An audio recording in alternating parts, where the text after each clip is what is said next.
അച്ഛൻ തിരുമേനി, വൈകിട്ട് ദീപാരാധനയ്ക്ക് ശേഷം ഞാനൊന്ന് നാവാമുകുന്ദൻ്റെ അടുത്ത് വരെ പോകൂട്ടോ. ഇനി ഉണ്ണിയെ കാണില്ല എന്ന് പറഞ്ഞ് വിഷമിക്കണ്ട.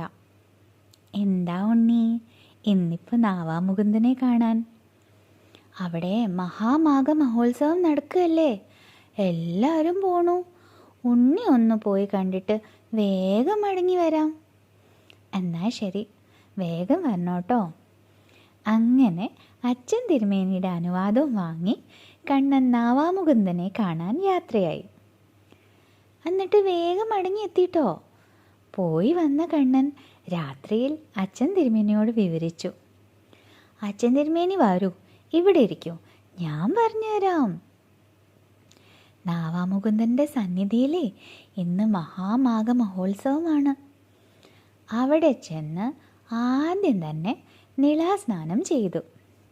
അച്ഛൻ തിരുമേനി അഭിഷേകം ചെയ്യണ പോലെ ഒന്നും അല്ല. എന്ത് രസാ വെള്ളത്തിൽ മുങ്ങി കളിക്കാൻ.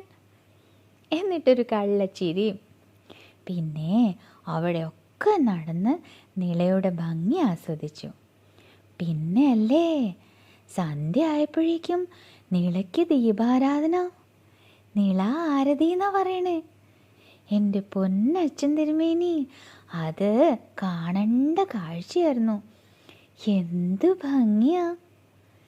നിലാവിൻ വെളിച്ചത്തിൽ ഒഴുകുന്ന ഭാരതപ്പുഴ, വിളക്കുകളുടെ പ്രതിബിംബം വെള്ളത്തിൽ നിറഞ്ഞു. എത്ര ഭംഗിയായിരുന്നു, കണ്ണുകൾ നിറയ്ക്കുന്ന ഭംഗി. അങ്ങനെ നാവാമുകുന്ദൻ്റെ സന്നിധിയിൽ കണ്ടതും അനുഭവിച്ചതും എല്ലാം അച്ഛൻ തിരുമേനിയുടെ മനസ്സിൽ കണ്ണൻ ഓരോന്നോരോന്നായി പതിപ്പിച്ചു. നിളയുടെ തീരത്ത് നിലാവും ദീപങ്ങളുടെ വെളിച്ചവും ഭാരതപ്പുഴയുടെ നിസ്സംഗമായ ഒഴുക്കവും ആരതിയും ഭക്താരവവും എല്ലാം. അച്ഛൻ തിരുമേനി കണ്ണടച്ചപ്പോൾ കണ്ണൻ പറഞ്ഞ വാക്കുകൾ അവിടുത്തെ ഉള്ളിൽ ദർശനമായി മാറി. കുംഭസ്നാനം ചെയ്ത പോലെ തന്നെ മനസ്സ് ശുദ്ധിയായി, ഭാരങ്ങളെല്ലാം അലിഞ്ഞുപോയി. എന്തൊരു ഭാഗ്യം! അച്ഛൻ തിരുമേനി നിശബ്ദമായി പറഞ്ഞു. സാക്ഷാൽ വൈകുണ്ഠനാഥൻ്റെ വാക്കുകളിലൂടെ അനുഭവിക്കപ്പെടുന്ന ആ മഹാഭാഗ്യം. കണ്ണുകൾ കാണാത്തതും കാലുകൾ എത്താത്തതും ഹൃദയം തൊട്ടാൽ ദർശനമായി മാറുമെന്ന് ആ രാത്രി നാവാമുകുന്ദൻ പഠിപ്പിച്ചു. അച്ഛൻ തിരുമേനിയുടെ മനസ്സിൽ കുംഭസ്നാനം പൂർത്തിയായി. നിളയുടെ തീരത്ത് നിലാവ് പോലെ മനസ്സ് നിർമ്മലവുമായി.